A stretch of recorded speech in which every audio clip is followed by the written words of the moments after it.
Rawr. angry about taxes. When did we all get this dumb? Almost only counts in horseshoes, hand grenades, and nuclear warfare. I don't see any bodies, so it doesn't count. I'm angry about taxes. I'm the chef. I want to hear one thing. Yes, chef. Come on, man. Use your brain. The Why I'm Angry podcast starts now. All right, it starts now. So, it's the Why I'm Angry podcast. Now. It is just the chef tonight. Sorry, guys. You'll have to muddle through somehow without the rest of them. If you're one of the rest of them, I don't know why you're not on. Get on. But yeah. So, chef here tonight. And we're going to talk about some chef things. We got the James Beard Awards finalists finally. We got, just the random, earthquake, the bird flu fears, Amazon's cloud, some atheists talking about, Christianity, some things like that. So, let's get into it. Remember, follow, like, and share. Free way to support us. Give us a 5-star or 1-star review. We'll get you into a drawing for a t-shirt. What's the rest of it?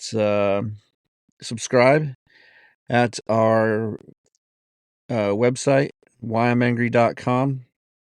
And for $1.25, if you use Angry Patriot as the code, $1.25 gets you ad-free podcast. So if you're listening to this podcast and an ad pops up every about 10, 15 minutes, that can be erased if you just go to the website for $1.25 a month, no ads. And we'll send you each month a email with some updates, different things that we're doing, a promo code for merchandise, things like that. So get on for just $2.50. You get all of the everyday updated ads, or not ads, but articles about what we're looking at, about how different things that's tickling our fancy, headlines, things that we've looked through, little articles that are funny. You get the videos, so all of the extra videos that we do that are not live go up. And so eventually they become podcasts and stuff like that. But you get to see them ahead of time before they become a podcast. So just a little thank you for your support type thing, exclusivity. And then you also get to get access to our blog page where we put the podcast up. And then you can actually read through the articles as we go through them. Sometimes that's advantageous. Find some stuff that we missed. Laugh about the same things that we're laughing about, things of that nature. So get on, support us, help us out. Here in the Freestyle Man Cave studio, we don't have big sponsors, so we just need your help. All right, let's get into it. Headlines today. Looks like Taiwan earthquake aftermath. They are looking at 9 people are dead, 1,000 people are injured, which is a lot. Scores of people are trapped in rubble after a 7.4 magnitude earthquake struck off the island's eastern coast Wednesday morning, local time. Wednesday morning, local time. They didn't give me a time. It's funny.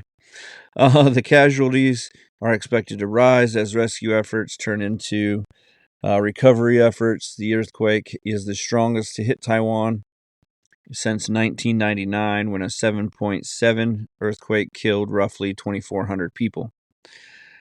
So, I mean, they're at least doing a little bit better than that. Hopefully, they put in some safety precautions. I'm sure China is going to rush to help so that they can be part of the country's aid program, so that they can help out and get another foothold into the country. Um, you know, Taiwan's kind of on that precipice of becoming a Chinese, full on Chinese state. And it was funny because I was listening to somebody was talking about how some people are just like just get just become they're just saying separate countries, separate systems for the same country, type thing. And then somebody else is like, yeah, how good did that work in Hong Kong? How right now in Hong Kong, they've lost like 40 or 50% of their tech industry, has just fled the country because of lack of anonymity. The Chinese government has pretty much taken over any you know any kind of security risks or anything that they would have had. They've kind of come in and taken you know whatever information they've wanted. So anybody in the tech sphere that is not Chinese is running for the hills. So, but that's the threat here at in Taiwan. And honestly, if they if this is bad enough to cripple the economy in Taiwan, you can't you can see the writing on the wall that they need the help. Is the Biden administration going to help them? I mean, we're slaves to China at this point. Anyhow, if China says stay away, I don't see this administration really like latching on and being like, no, we're they're a separate entity and keep them safe. I mean, at best, I see them, you know, providing some weapons and saying, you know, here you go, fight the battle the best you can, kind of Ukraine style. Um, Maybe even less Ukraine style, more, you know, whatever we've done to help Israel, or whatever little we've done to help Israel, um, while secretly pushing Hamas's agenda and allowing them to be whoever they want to be, all that they can be in the army. So yeah, I don't see that. Yeah, I see China using this to strengthen their alliances with Taiwan and push closer into full Chinese state. So, nearly 2 million chickens were slaughtered earlier this week after a number of the animals tested positive for bird flu, at a Texas egg production plant. Um, Calling his latest effort by agriculture companies to ward off the spread of the virus, which has affected more than 82 million birds across the U.S. since 2022. You want to know why your chicken prices are going up with eggs and all of that? This is why. Because they're having to kill millions and millions of birds. The virus is a variant of the influenza A, the family that includes strains responsible for seasonal epidemic flu in humans. The proteins on the H5N1 surface correspond to receptors found in many bird species. An infection in humans who lack such receptors is rare, and typically results in mild symptoms globally. Fewer than 500 human deaths have been linked to H5N1, which begs the issue. You know, is there a way that we can clean the eggs off, or is it in the actual egg yolks or in the actual egg itself, or is it just they've tested the outside or they tested the birds and they found a few birds in the group that had it. I know precautionary wise, that's a big. It's better to take them all out than but it says Cal-Maine Foods, the nation's largest egg producer, said the affected poultry represents less than 4% of the flock. The second ever human case reported in the U.S. was confirmed in Texas this week. So, it says that case was actually incidentally contracted from infected cattle. So they got the bird flu from the cows. Yeah. So I mean, again, it's just it is less than 4%, but you're definitely going to see an impact on your bill. On your grocery bill. Anywhere where I mean and in all honesty, farmers run a razor thin margin anyway. Most of them are losing money except for the subsidies that they get from the government. And honestly, that most of the time pays just enough for them to continue to get the loans to go to the next year. So, I mean, it's nothing to have a $1 million operation for a farm, but that $1 million operation really costs, somewhere around, $1.2 million.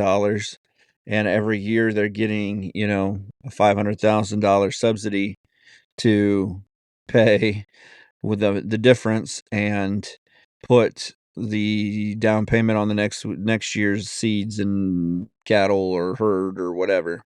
So, Amazon confirmed yesterday it was laying off hundreds of employees from its cloud computing division. The layoffs impact sales and marketing roles as well as employees focused on technology at its physical stores. At its physical stores come amid a broader company pivot on grocery store strategy. Earlier this week, Amazon announced it was ending just walkout programs. Well, I wonder why that is. Which is used in over half of its more than 40 Amazon Fresh stores nationwide.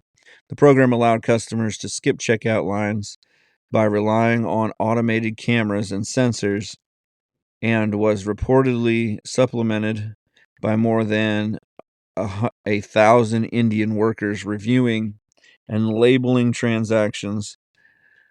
This week, Amazon said it will pivot to dash carts, whereby a screen and scanner in grocery carts will allow shoppers to manually scan their items as they shop. You mean these scanners and different cameras and stuff, they mess up and you get your groceries for free? Who could have guessed that? I mean, we can't even get, like, I had this portal, and every time I said, what do you think about the election or something like that, it would pop up and say, the 2024 election, blah, blah, is on November 2nd, and blah, blah, blah. And it would just go on and on about misinformation and different things like that. So, I wasn't even talking to it. I didn't say portal or anything like that. I just literally said, what I just asked the question on the podcast even. And there it was popping up. So just it's a weird pivot that they're going to, they're going to lay off a bunch of cloud employees, but at the same time, with AI being what it is, and AI making leaps and bounds on its viability and stuff like that, you're going to see a lot of companies that used to use people for moderators and things of that nature that won't use them anymore because they have AI and they can AI search through the intent on a sentence. Was that sentence used aggressively, or was that saying something like that? Did they use a racial slur, or did they common phrases that are made derogatory?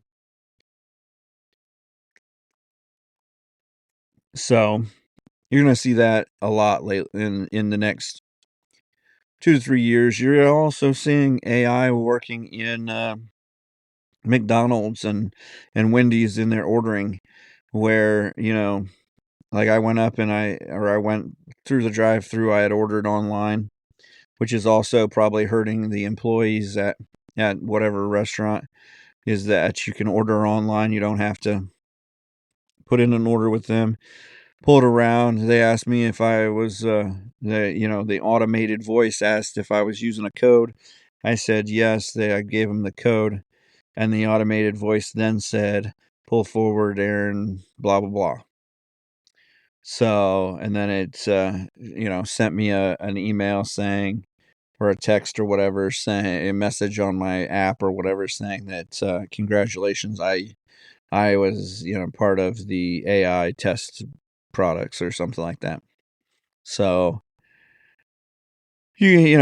just expect that if you're gonna if the minimum wage and people's salaries on that level are going to go up to match a livable wage, that you're going to get kids, for one, aren't going to get jobs. And we've me and my wife have talked about that a lot, how you know kids these days coming into jobs at different places that maybe at one point wouldn't have been their first job, because they would have had like a fast food job, or they would have worked at Kroger, or a grocery store, or in a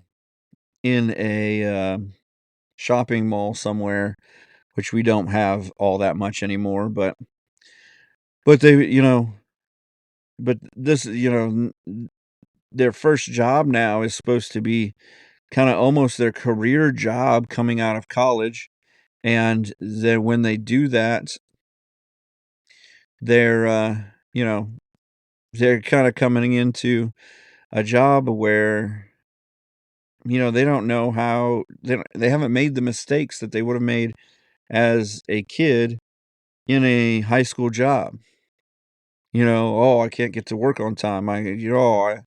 You know, we were laughing about somebody that didn't wear a shirt, and to their job and stuff like that. And you know it's just the standard skills that we take for granted now, like, if granted now, you have to tell them now.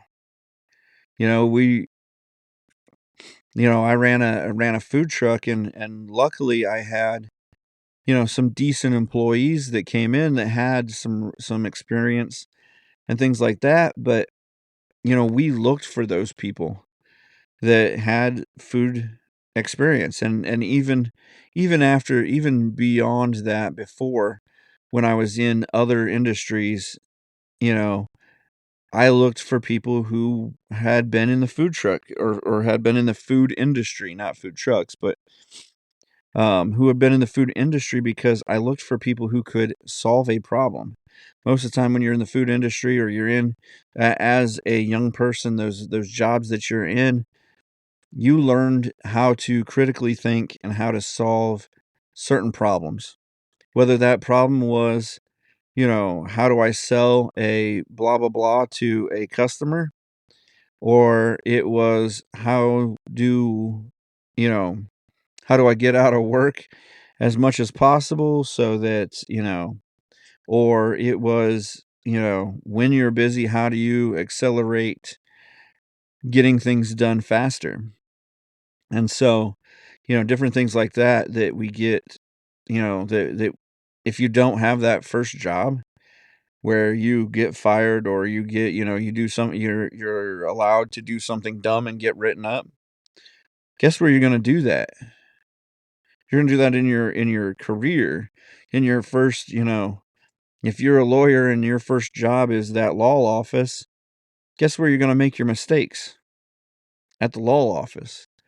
And you know, how if you got if I got to 27 or 25 and I hadn't worked a job or I hadn't worked, you know, then and I went into that first job and got fired for doing something dumb like how much would I really want to, how devastated would you be and how motivated would you to be to get back in that job? No wonder we're seeing, you know, people burn out and they're burning out of the jobs that are supposed to be their dream jobs. So, I don't know. I think with all of this going on and AI and stuff like that, you're just going to you're just going to see a lot more issues that you wouldn't, there's going to be new issues that we have to go through with this generation that we didn't have to fight or go through before this. So, I think I think AI has some unintended consequences that you don't realize that will pop up. And we'll just see. We'll see how things go. We'll plan accordingly and go from there. But this cloud deal,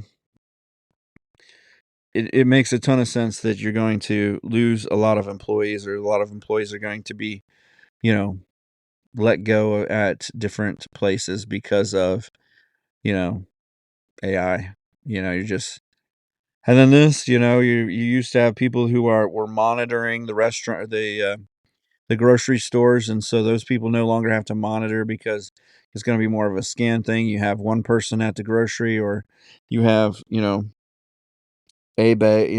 of the people that is going to, make sure it gets opened, make sure it's not getting, somebody's not running in and robbing the place or whatever. And even if they do run in and rob the place, there's no money there. And there's also, it's just going to be an observe and report, so you're just going to call the police and be like, hey, I need an officer. And if you're in Pittsburgh, well, you're screwed. So they're not going to come. You'll get an investigator 2 days later or a day after or whatever. Because the Pittsburgh mayor, I think it was almost 2 weeks ago because we haven't been on 100%, announced a couple weeks back that he was going to reduce the force. Let me see if I can find it here real quick. He was going to reduce the force down to like 20 people, and they were only going to respond to dangerous calls in progress.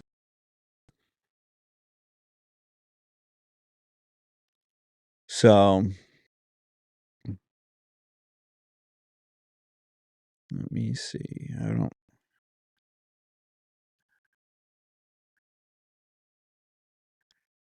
Let's see if I can find it.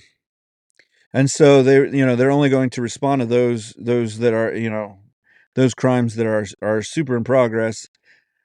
So that leaves, thefts, unless you're at gunpoint at this moment, you know, they're gonna they'll when they get a chance, they'll send an investigator out. They'll assign an investigator to it, and based on when that investigator can go out is when he'll be at your place to figure out whether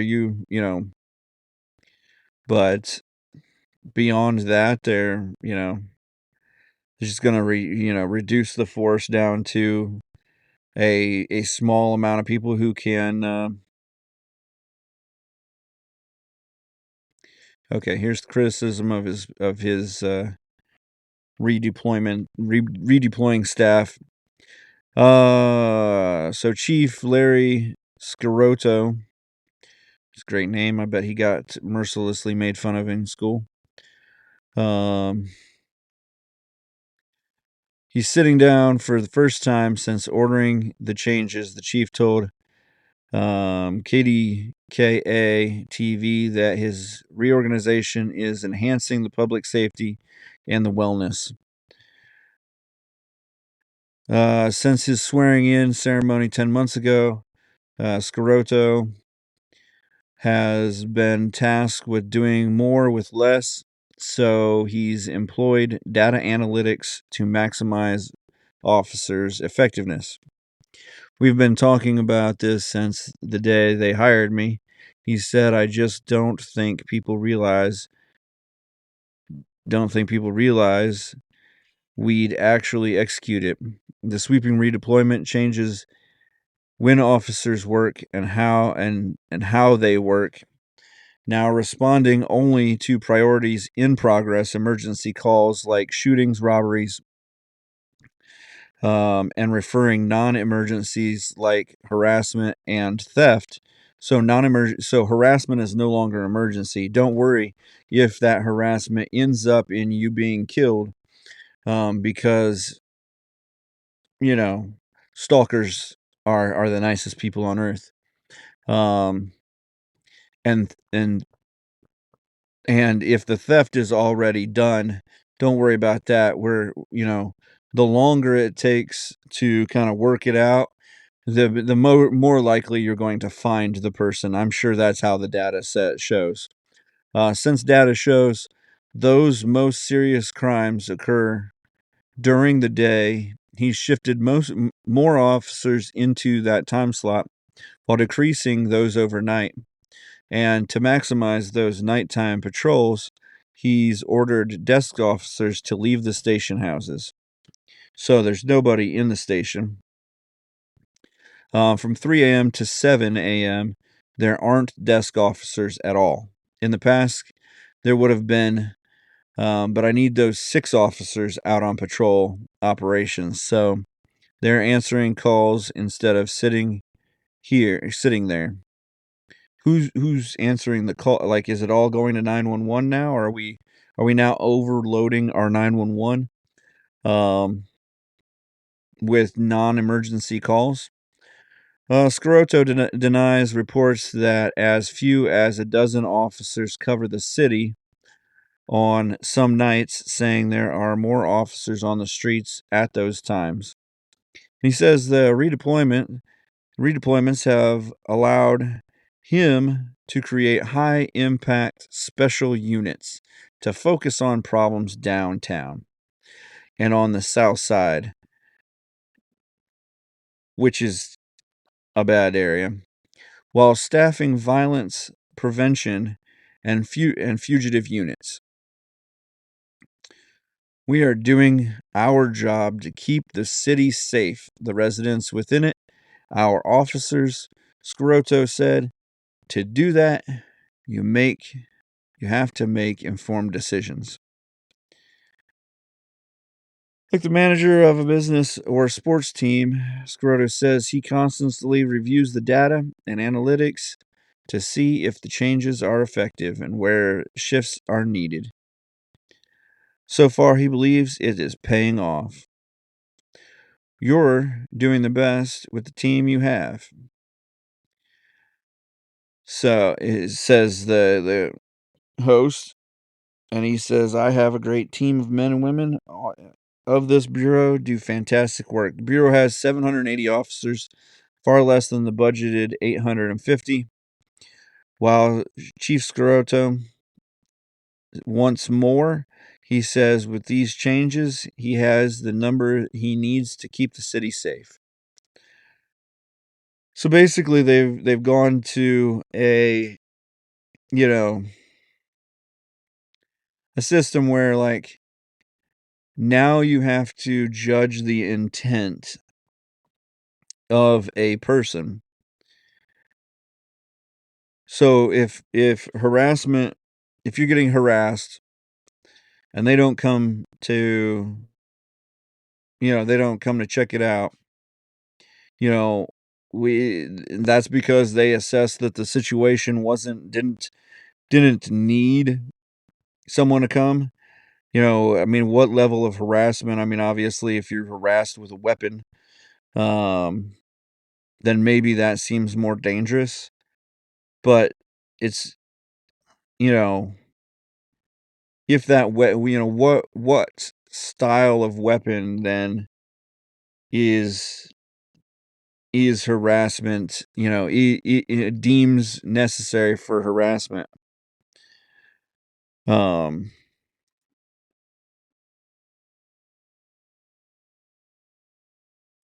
is is harassment is it only a weapon that is going to be deemed as bad enough for harassment? I'm kind of looking up now, trying to look up now numbers on how people are harassed and that. Um, that was employment harassment.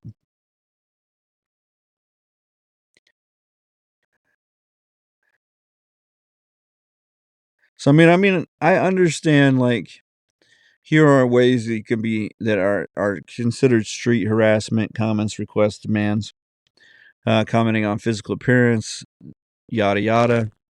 Continuing to talk to someone after they've asked you to leave them alone, flashing, following or stalking, groping, intentionally invading personal space. They're a space invader. Persistent requests for someone's name, number, information, public indecency, touching, sexist, racist, homophobic remarks, things of that nature, showing pornographic images without someone's consent, staring. Staring is now considered harassment. Makes me uncomfortable. I don't like it. I'm calling the police. Taking photos without consent, telling someone to smile. Telling someone to smile is now harassment. Obviously, upskirting. Um, using a mirror to look up someone's skirt, not just taking the photo. Or whistling. So I guess if it was a weapon, it would be considered assault more than harassment, I guess. So they didn't say they weren't going to, you know, cover assault cases, but stalking does become serious at some point. And I just think you're towing a fine line when you're not going out to these places, when you're not responding as quick as possible to some of these laws that have been broken. Because like I said, you most of the time a crime committed is they find the perpetrator in a short amount of time. The longer that the investigation stretches out, the the more likely it's not going to be solved. So it just I understand we can do more with less, and I understand that more people people, manning phones are, just wasted time or whatever, wasted people or whatever. Um, but how many people, like, are we cutting ourselves too thin? Pittsburgh's a decent sized city, and, I lived there for a year or so, and I didn't have a lot of issues. I lived downtown, and we did have a bank robbery where the guy got away on a BMX bike and got in a shootout with the police. It wasn't like he just, like, smashed, grabbed, rode off on a bike, and to be honest, the bike was probably what got him away because, traffic is terrible. It's not quite like New York City where you've got people on the sidewalks nonstop, like it's just a crowd herding down the street in on the sidewalks and stuff. So you could actually get like I did a lot of rollerblading and stuff like that, and so I could get across town pretty fast. Um, if I stayed off of the actual streets and stuff, if I stayed on the sidewalks and that, um, I could get down the street pretty fast without bothering anybody.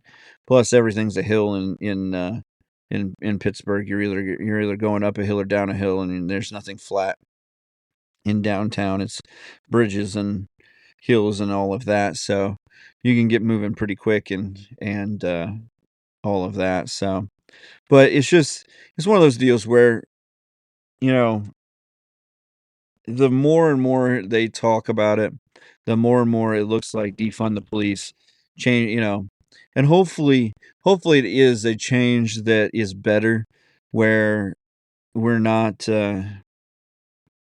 maybe we're not, fighting the police as much. What would be, what, I hesitate to say this, but what might be more advantageous is to go to a privatized police where, they worry about the city and making it better. And, customer service rates and things like that could get them fired, and so that they treat people better than, they're trained to treat, the customers or the people of the city in a better way. I mean, it comes back to, the government doesn't care about you beyond the dollars and cents that you either make them or that they can use to get elected the next time so that they can continue to make dollars and cents in the government. I mean, the power that they have is what is what they use those dollars for. I mean, so once it gets past a certain level, they're just using that, whatever resources they have to get reelected and continue to be in office and to continue to have, wield the power that they have to, you know, make a living that is stable. And, when you're reelected or you're elected every 4 years or you're up for election every 4 years, you have to do something to keep, it coming back. You just got to keep on trucking on it. And so that's why you see at election times, you see, stimuluses, and you see better gas prices, and you see, different projects that they say are coming out, or you see, promises and that. And so, you know, that's as I would say, I'm probably more of a libertarian, where I would like the government to run less and private citizens to run more. But that's what it comes down to. That's what I mean. Who cares about you more than you do? So if they put the power back in your hands, then you take responsibility for you. But if they take the power out of your hands, I mean, obviously, then you don't even have the ability to take responsibility. Like I don't, if it weren't for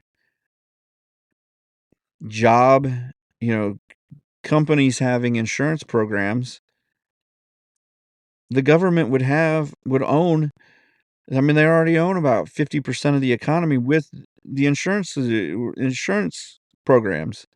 And so now we rely on the government for insurance. And I was even listening this week to somebody that was saying that when they first started Social Security, the Social Security was it was set up for an age that would outlive men. So that because the average death rate of a man was around 65 or 68, they made the Social Security that age so to take care of the women who at that time didn't have jobs because they were taking care of the home, because have a you could actually have a home, own property, get to the American dream with one income. And that income didn't have to come from a super high-end college education. You didn't have to have a bachelor's, a master's, a doctorate, summa cum laude, nothing. You didn't do any of that. You either found a trade or you went and did something. So you found a trade, you worked in a factory as a tech, you worked you did electrical, you did plumbing, you did, whatever you did, and that because you worked hard, you made the money you needed to take care of your family. If you wanted more, you picked up a second job somewhere. But most of the time, and this is the thing that they don't tell you, is most of the time those people work 9 to 5 jobs, even in plumbing, even in electrical, even in, nothing was open past 7, 8 o'clock, 9 o'clock. You know, the local pub was open till 9 or 10 at the latest. 10 seemed pretty scandalous. It's time to go home and eat dinner and things of that nature. The only people out in the bar towards 10 o'clock were the ones that might have been functioning alcoholics, or were single and ready to mingle. So the things that we've gone the power that we've given to the government, in 2020, we extended that power even farther by giving them the power to shut down our businesses and to tell us when, to set up a curfews and tell us when we could and couldn't, open and stuff. And, honestly, some of that hasn't even come back. You don't have 24-hour, you know, big chain box stores. Your Walmarts and things of that nature are not open past, 10, 11 o'clock anymore, 12 o'clock, which you can say is good or bad. When I worked second and third shift, I really enjoyed going to the grocery at, 1, 2, 3 o'clock in the morning, because there was nobody else there. I could walk through the place without getting run over or someone stopping in the middle to figure out what they're doing in the middle of the aisle. And, I didn't have to secretly plot my revenge on the people of Walmart or Kroger or whoever. And, then take it out on the heavy bag later on. So, it's just one of those things that, we give a little bit more and a little bit more and a little bit more all the time. And it's gotten to the point where the kids of today don't realize how much we've given. I mean, do you know that in the 50s and 60s, they you would go into you would go into a grocery store and they would bring you the food that you would just, you would put in an order for your groceries. Part of that was because a lot of people grew their own food, or you would, trades or whatever with the farmers that grew food. and then you would, if you had to, you went to the grocery for, some pork, or you went to the grocery for whatever you couldn't trade or buy off of a local farmer, and all of that. And then but the grocery store wouldn't let you walk the aisles. It was a warehouse. And you would put in your order, or they would have, you would ask for this and that, and they would have people that pulled those orders for you, and normally kids that were at their first job, and they would pull that food for you. And if they pulled crappy food all the time, you didn't go there anymore, or you went, you complained to them. But customer service was something back then, because they knew at that time that they wouldn't have a job if not. Now, I mean, you go to the grocery store, you grab your own food, you scan it yourself, you walk out, and you know, as sad as this is, and as terrible of conundrum as this could be, I hate the customer service that you get at stores and restaurants anymore and stuff like that. So much so that I will go to your store, I will get my own stuff, I will walk around your store and pick up whatever I want, and then I will scan it myself and walk out. And hopefully, my job has been to try not to talk to anyone, because I don't wanna get upset about how terrible you talk to me about customer service, or asking you a question where you don't like, go to a grocery store and ask somebody where something is. Ask them where Velveeta is. Ask them where something that isn't your everyday item, your, rolled oats, or, organic peanut butter, or something like that, that isn't an item that you just see all day long. Ask them where the original sriracha is, and if your store even has that because of the supply chain issues. Um, you know, see if you can actually even get to something, because I I don't think in the last I don't think I've asked a question of anybody of where something is in a store in the last year or two.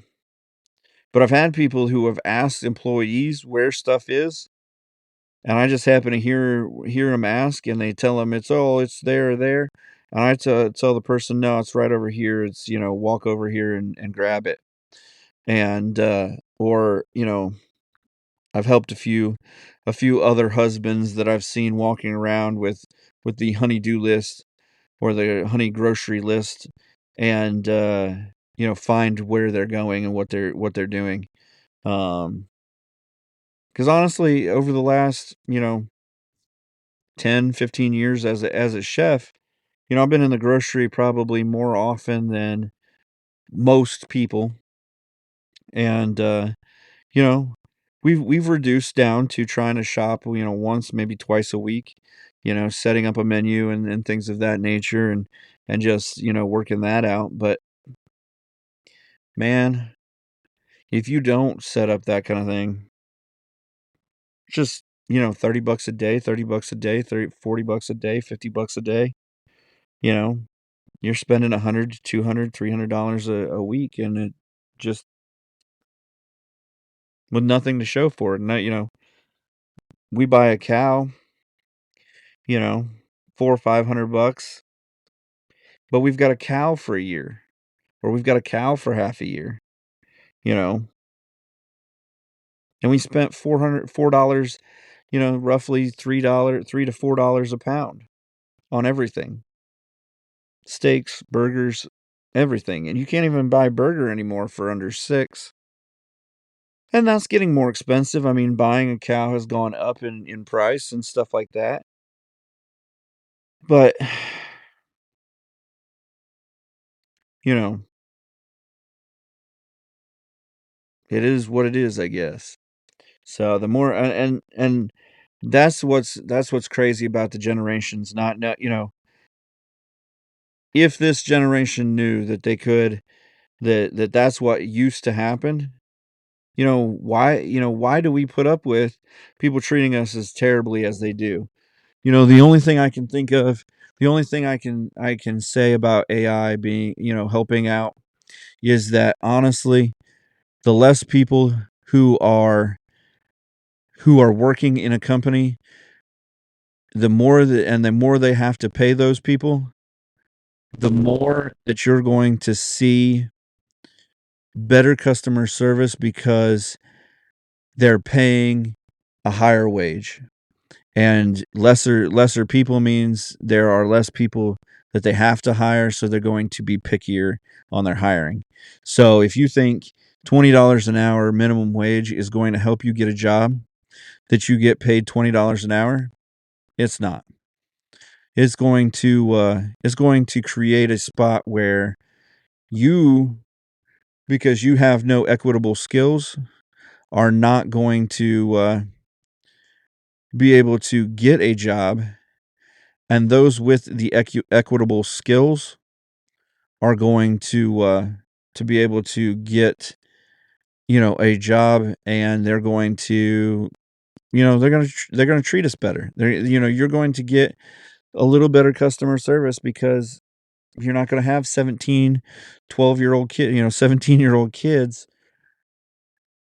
treating you terribly.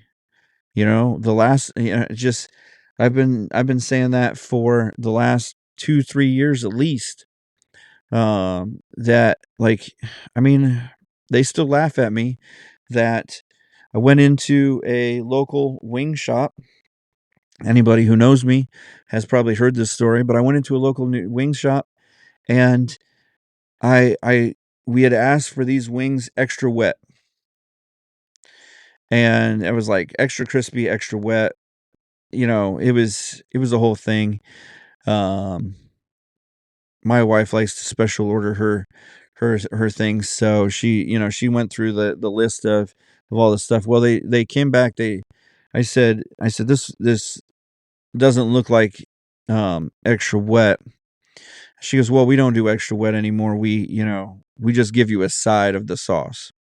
I said, okay, well, will you spin these wings, because this one doesn't even have any sauce on it. She's like, well, we don't do extra wet anymore. I said, you didn't even do regular wet, and I shook the wing at her, and she's like, well, no, I'm not going to spin those wings again because we don't do extra wet.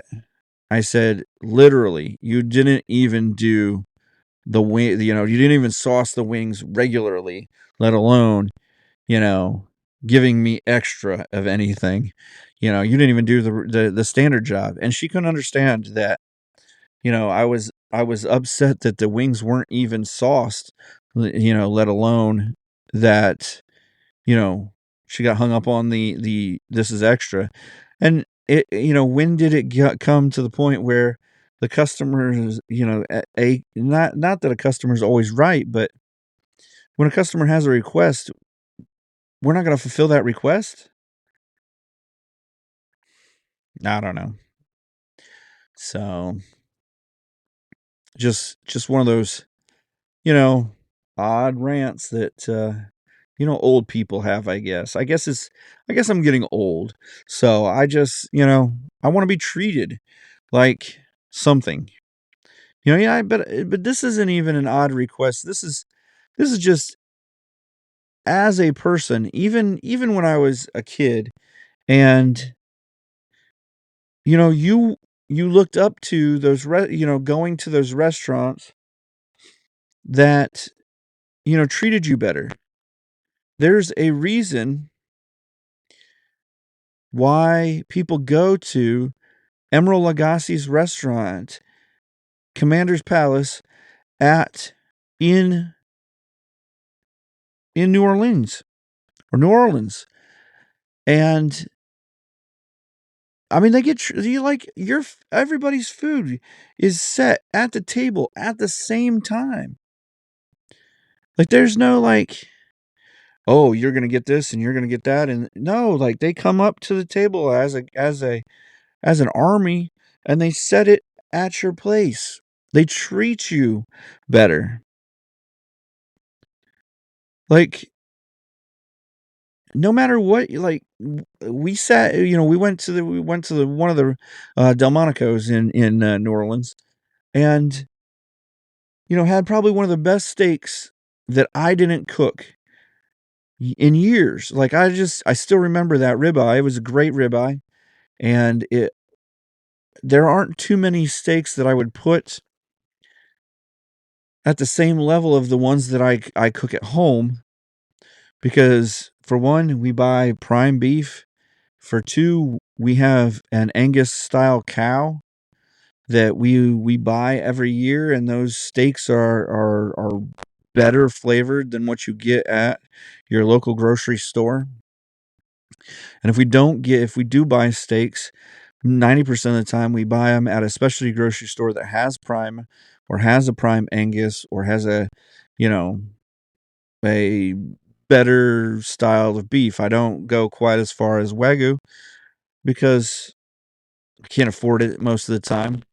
But when we do go beyond the cow that we buy, and to buy, or we have a hankering for steak that we're not going to thaw out, then we go to those places that have a better steak, and and so for a restaurant steak to be as good, that's something. And so we went there, and they had the group next to us was this like volunteer group, youth group, a bunch of kids and stuff, and they all were like pooling their money together. Oh, I've got $12, I got 20, I got 15, and they were all just kind of pulling their money together but they got treated just as well as my wife and I did.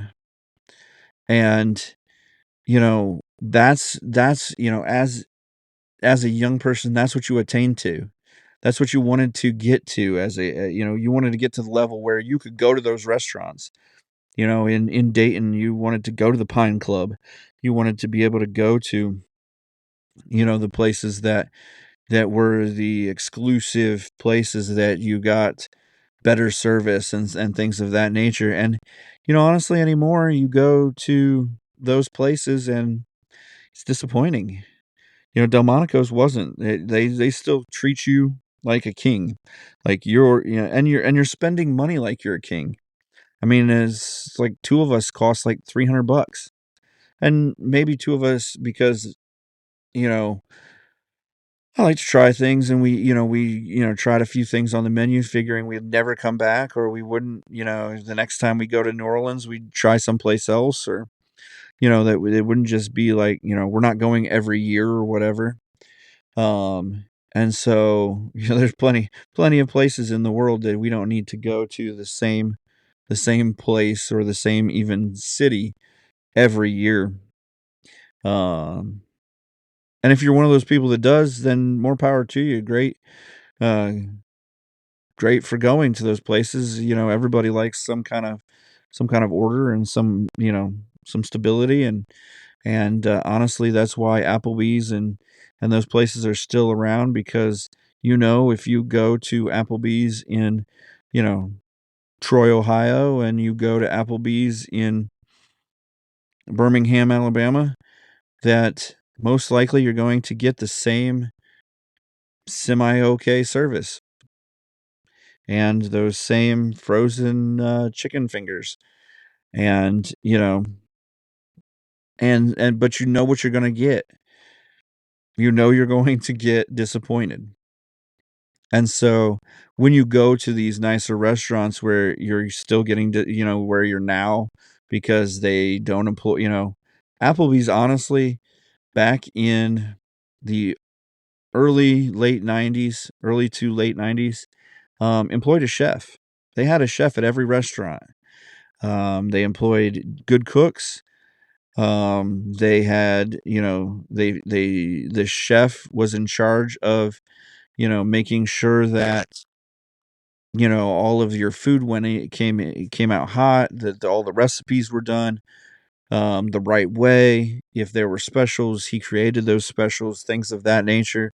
And then they had a restaurant manager so that the wait staff was trained, blah, blah, blah. Well, you can't, in this day and age, as a fast casual restaurant or as a casual restaurant, you can't employ a $50 to $75,000 a year chef and a $50 to $70,000 a year restaurant manager, and then shift managers and things of that nature.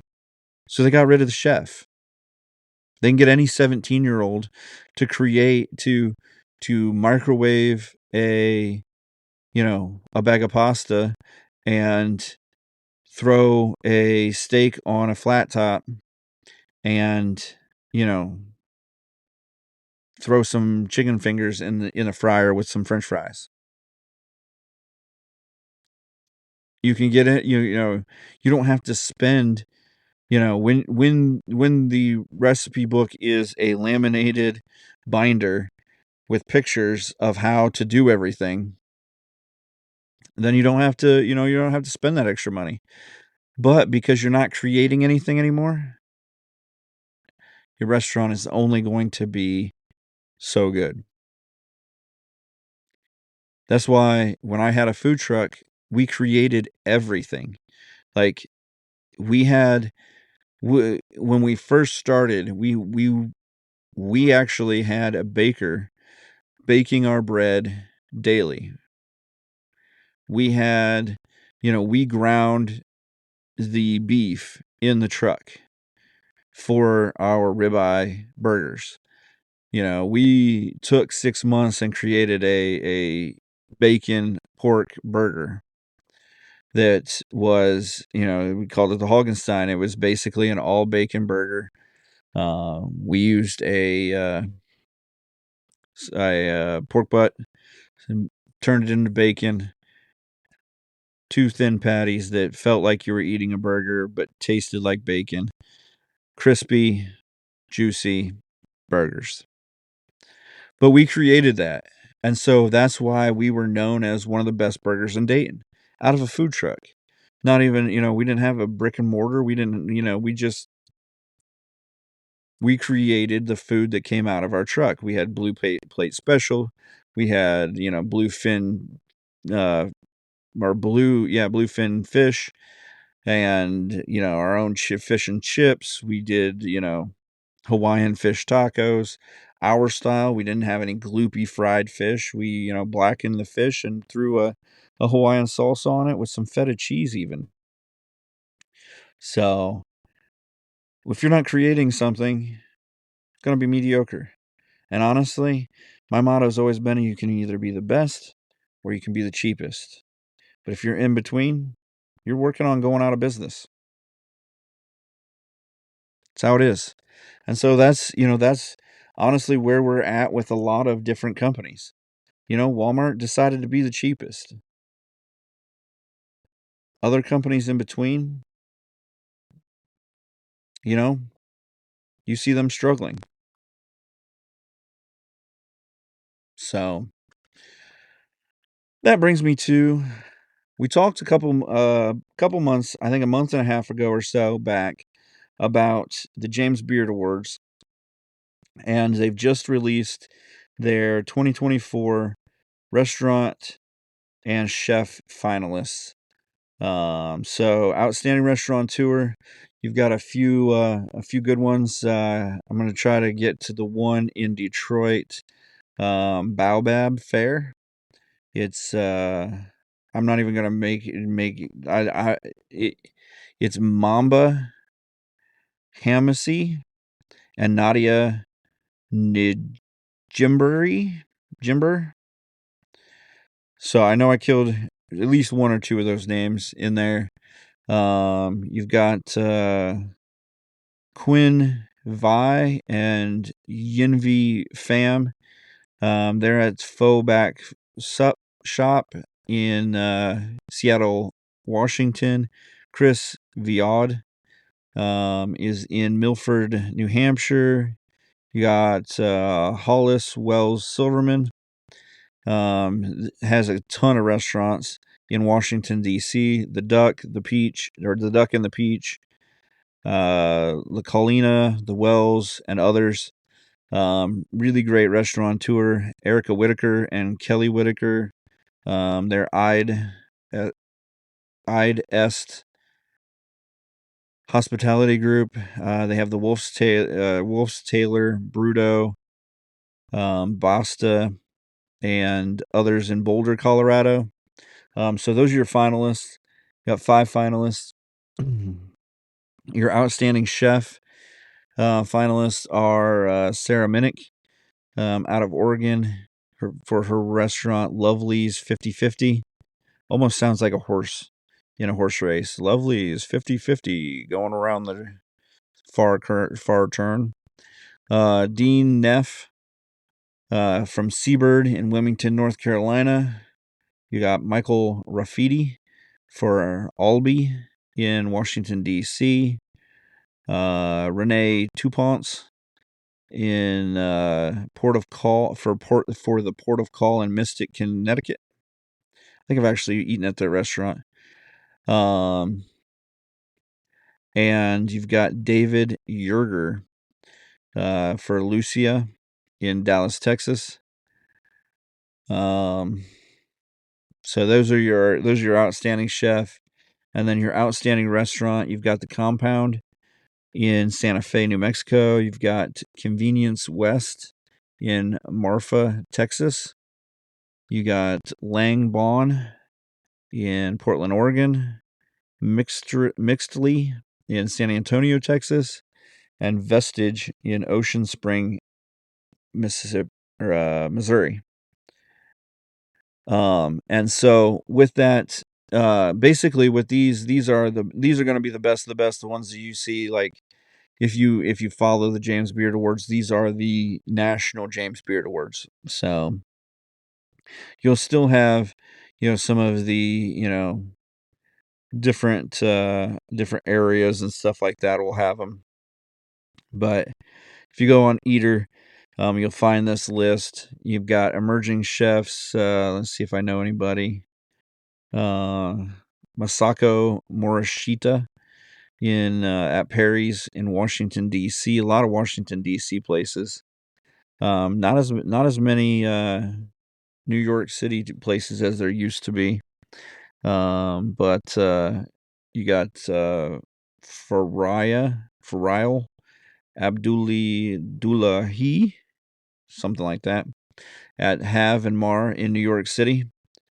Janet Becerra at Panchita in Seattle, Washington. You got one in Charleston called Cultura from Nico Galanin. Best restaurants. There's about 10 of them on this list, and you got Bar Baqueto at Wattsburg, Washington. Barb's Barbecue in Lockhart, Texas. Chez Noir at Camel by the Sea in California.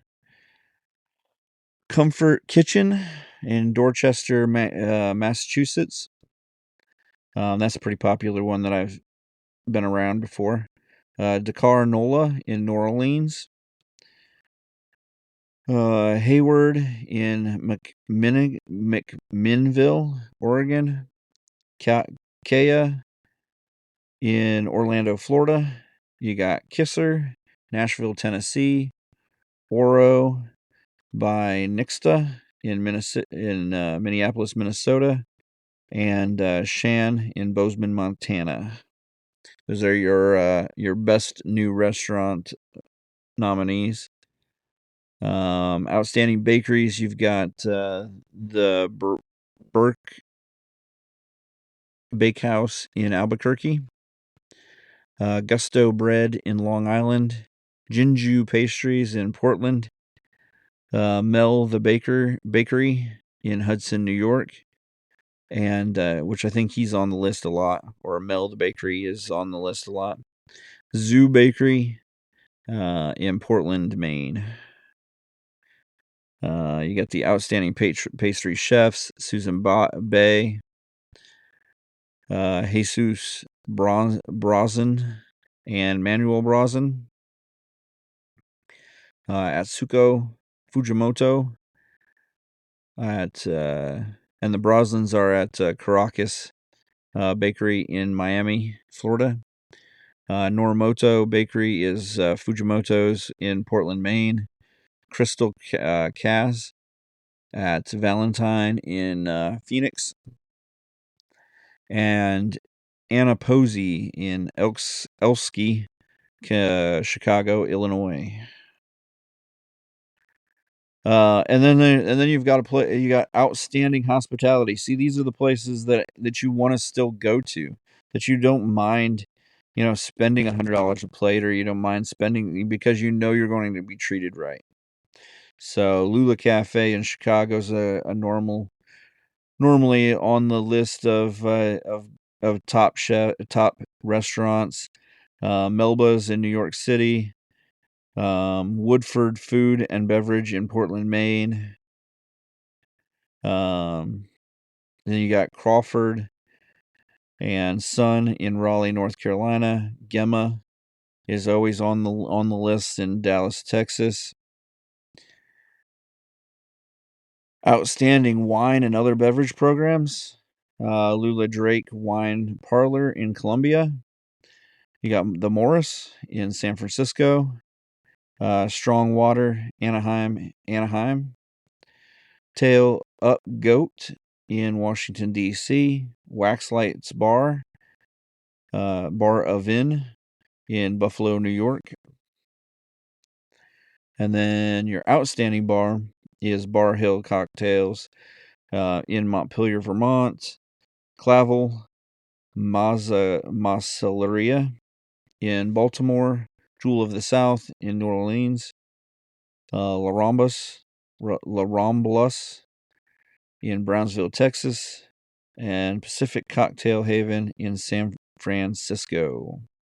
So this is kind of why they do your, kind of different areas for some of these things also, is you can kind of see a lot of them in Texas. Not one of them in Ohio, which unfortunately we are not considered the food mecca of the United States, but there's still some good chefs in Ohio. I enjoy some decent food around us, and if I don't enjoy decent food around us, it's my fault because I'm not making it myself. So, but you got your best chefs for the California region is Jeff Davis, Rogelio Garcia. These are all California. Lord Maynor, Lara, Tara Monsod, and Billy Ngo from Sacramento. Best chefs, Great Lakes, which is the Ohio region. You got Jose Salazar from Mitas in Cincinnati. I've been to that place. It's really good. Vinny Camino, Cordelia in Cleveland. You got Sujan Sarkar from Indiana in Chicago. Hajime Soto from Soze in Clawson, Michigan. And Jenner Tomaska from SMA in Chicago also. Mid-Atlantic, let's see if anybody pops off. Harley Pete from Basse Rouge in Easton, Maryland. Tony Conti from Inferno Pizzeria in Napolitano, Darnestown, Maryland.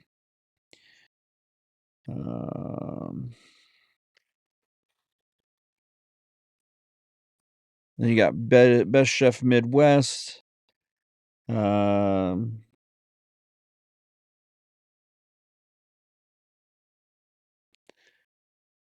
got Rob Connolly from Bulrush, St. Louis. Ann Ahmad Kaluna from Kaluna in Minneapolis, Minnesota. Christina Gwynn from Hi in Minneapolis. A couple of Minneapolises out of there. Tim Nicholson from the Boiler Room in Omaha.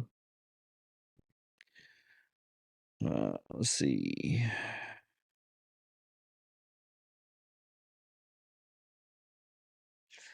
Yeah, mountain region. You got Nick Zilko from Urban Hill in Salt Lake. And Penelope Wong from Yun Wonton in Denver, which is a big one. You got Brandon Cunningham from Social House in Green Knoll, Montana. Best Chef New York State. You got Charlie Mitchell. Clover Hill from Brooklyn. Chris Mauricio from Harana Market in Accord. At Sushi Kono from Kono in New York. Best Chef Northeast. Tallulah, Connor Dennehy out of Tallulah, Cambridge, Massachusetts. That's a big one. I mean, obviously, all of these restaurants are big ones, but these are ones that I've either gone to or I've put on the list that when I'm in that area, that's those are places I want to go to. So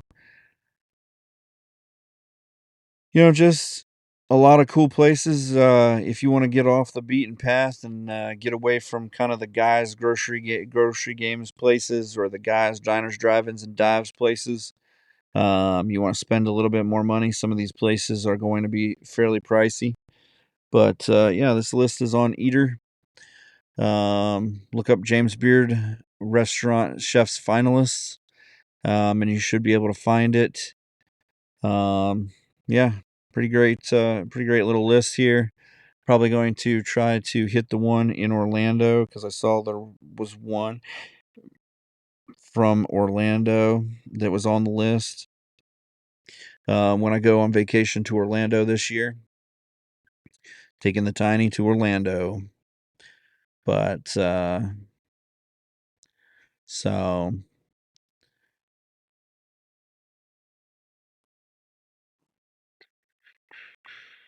looks like Stefan Diggs went to Houston Texans for a 2025 second round draft pick. I wonder sounds like the Bills are making some space. In science and technology, pig kidney transplant recipient discharged from the hospital 2 weeks after procedure.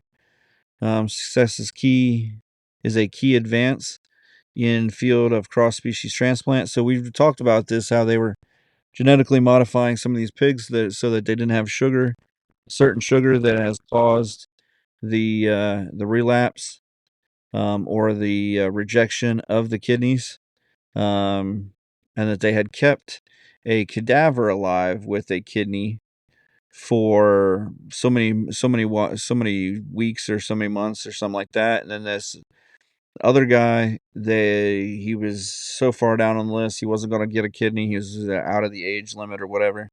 And they kept him alive for like 16 days or six more weeks till it rejected. This guy, Rick Slayman, 62, will continue his recovery at home. So leaving the hospital today with one of the cleanest bills of health I've had in a long time. Is one I wished would come for many years now. it's a reality, and he's one of the happiest moments of his life," said Slayman.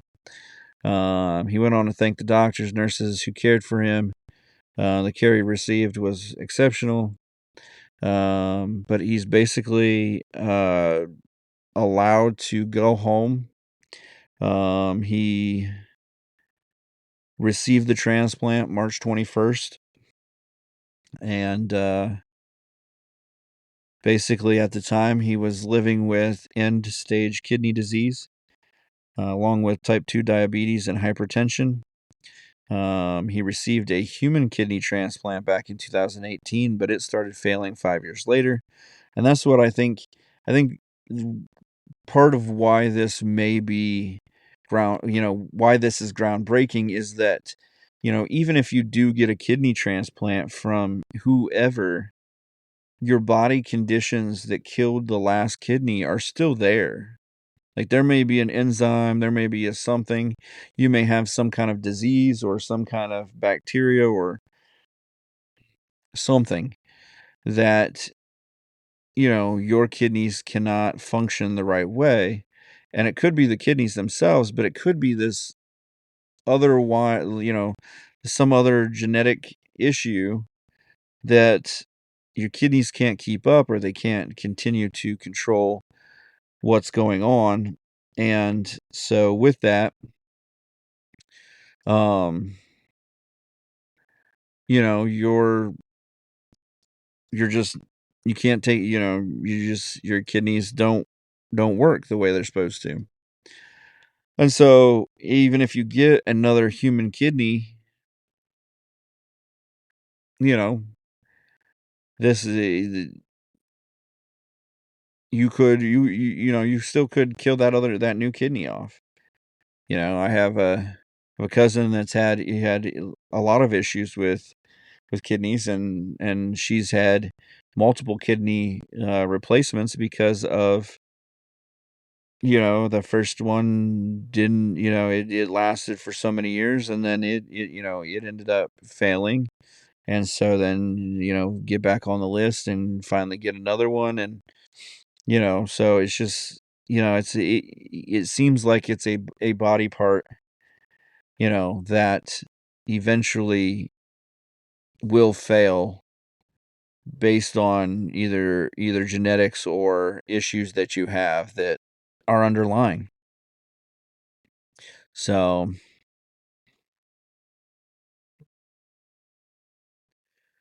basically they're obviously they're going to watch it, but so far his recovery has been progressing, which is good and is better than the last few that we've seen. And they've been, like I said, they've been genetically modifying these the hospital said the kidney was donated by eGenesis in Cambridge and was genetically edited to remove any harmful pig genes um, that could cause it to reject. So, um, something I've been kind of watching, not just because of the family ties, but just because it is a medical deal where it's just one more thing that we could use out of pigs or out of livestock, that if this is something that works, you know this now becomes a viable option for for people who are safer. So it is not a glamorous or exciting or even good time to when you're waiting on a kidney.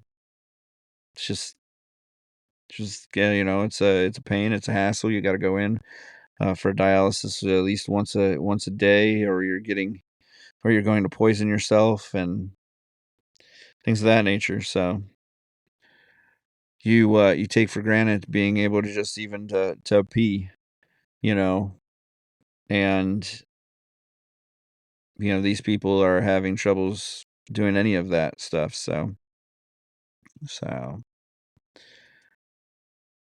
let's see if we can find us a little lighter story.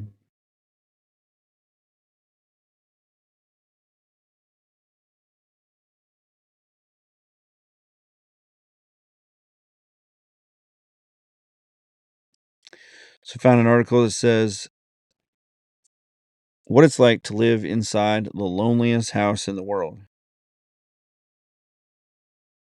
So basically, this house is on an Icelandic island, a remote Icelandic island, and it was so there's a fascinating legend associated with it from its supposed purchase by the singer Bjork to rumors that a survivalist billionaire built it in preparation for a zombie apocalypse.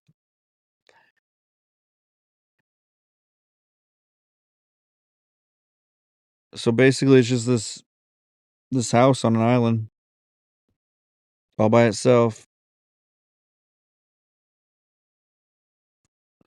So another rumor claims that the cottage was built by the billionaire as a bunker to survive a zombie attack. Others have claimed the house does not exist at all, and instead images of it are photoshopped or AI creations. In fact, the truth behind the house is a little less exciting. The island was home to sheep farming families until the 1930s when it was deserted. Its remoteness, harsh climate led them to look for more inviting pastures. In the 1950s, the famous White House was built as a hunting lodge for puffins. Puffin hunting is a tradition with deep roots in Iceland, but it is in danger of disappearing in face of wildlife protection laws, much like the house itself. There's no water or electricity, but it does have a sauna. So you're good.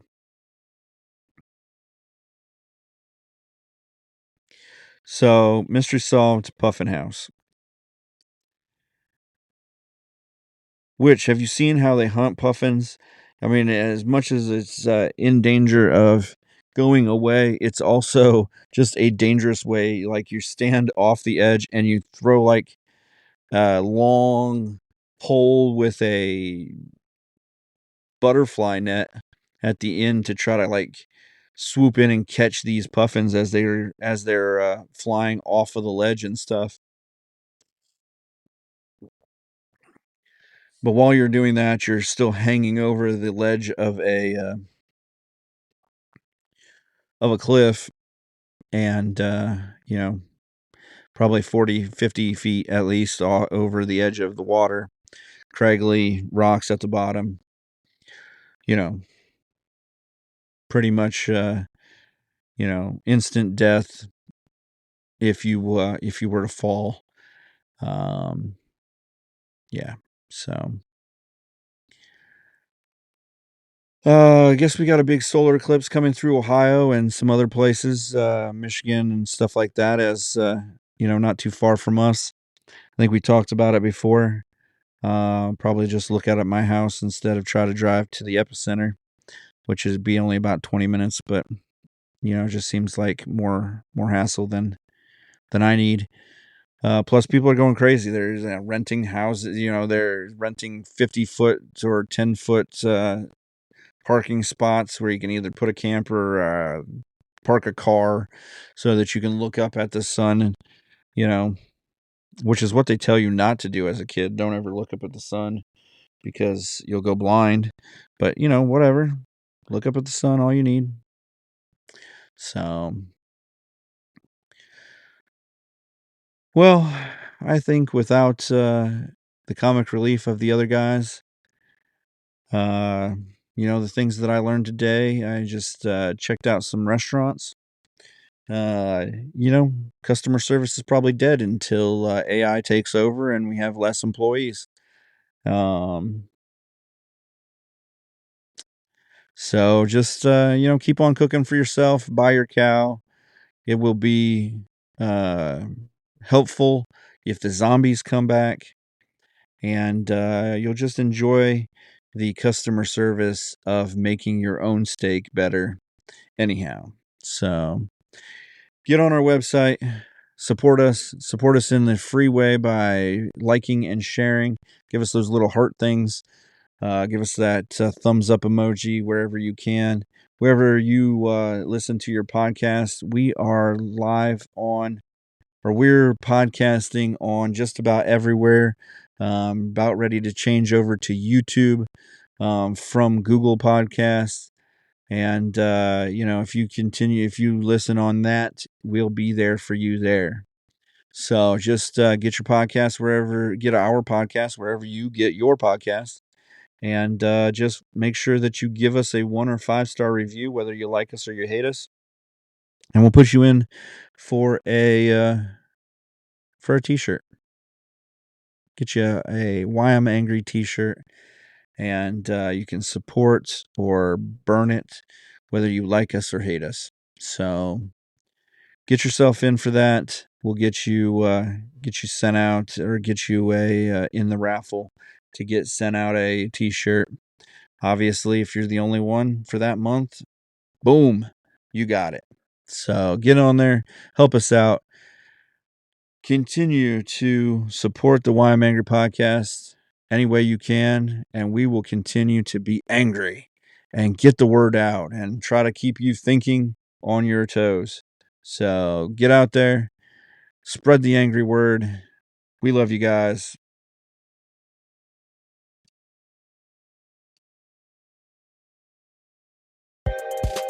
Remember to follow, like, and share the Why I'm Angry podcast across all social media platforms and anywhere you get your podcast.